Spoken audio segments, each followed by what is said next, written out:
you cannot break out of that captured paradigm in your mind until somebody says to you, but let's use the harsh words, you're actually stupid, it doesn't work like that. It actually works in a different way.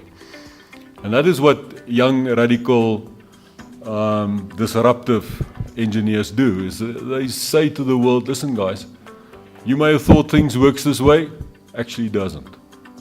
It works in a different way. And we start to look at the world in a different way, and we start realizing, but yes, you're right. In fact, you're right.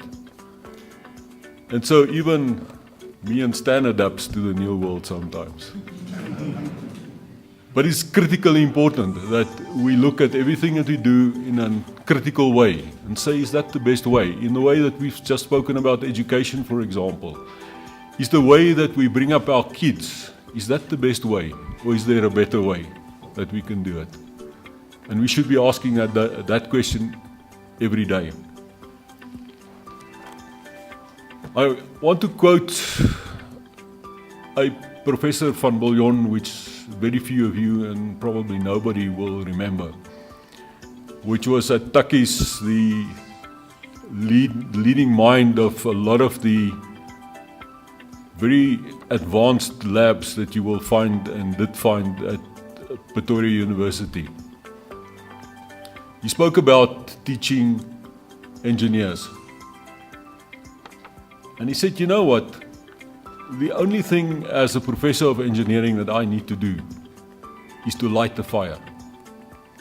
I need to light the fire in the heart of this young man and this young lady so that they will become passionate about what they're doing. They will be wanting to know, how do you do it? How do we get forward? And I heard a number of questions this evening around the table that were saying, and I'm taking it in the spirit that you're saying, not Minister, dear Minister, tell us or come and help us. But I heard you saying that, Minister, in addition to everything that is firing up our businesses, if you were giving us a little bit of an extra push, just think where we can get to. Because, of course, it is with the initiative of everyone around us, around this table, that will take us forward. And sometimes people will say, you know, government should not stop us from getting there. The most important thing that government should do is to not prevent us from getting there. And sometimes even government helps us by training those young people in a most admirable way, and we really salute that. That is excellent. You've mentioned the matter of ethics. Now, to engineers, that's not a problem. You're talking about the robot that has to choose between the rich man and a bunch of engineers. I can tell you that robot, it's already sorted out its ethics. It will do the right thing. Don't be concerned about that. But the issue of ethics has been a matter in the South African society that has been discussed in quite depth. And one of my colleagues the other day said, you know, the children that's growing up, there's some ethical issues there, and we need to be mindful of it and so on. And of course, ethics is not something that you learn when you're 50 years old or 30 years old, or you learn ethics from your mother, I believe.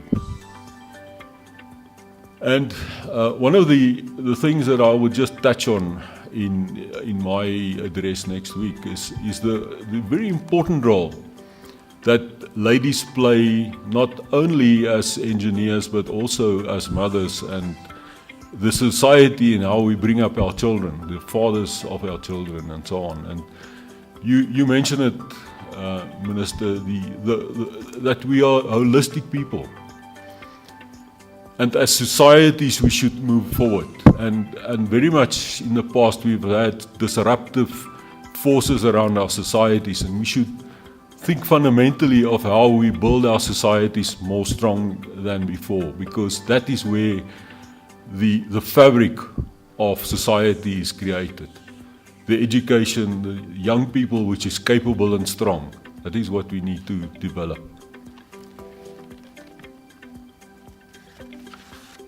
I want to conclude. Minister, you've come tonight, and let me remind you, many of you have got the SAIE logo in front of you, the, what do you call this coat of arms. If you look at it carefully, there's a lion that holds up a flame. Minister, you have reignited the flame in the hearts of the engineers around the table, and we salute you for that. Thank you very much.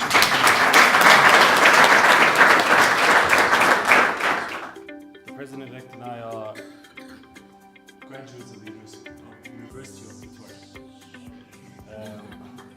We've been creating, the first time I actually met the President-elect was when we, I don't know if you recall, when we were adapting an IC standard for SABS to create an environment for construction in PLC. So you might have grey hair, but you have to do something yourself. You're still radical, even though you know, with the grey hairs. I'd like to also call upon the chairperson of the Centre, Ms. Towards Cornelius,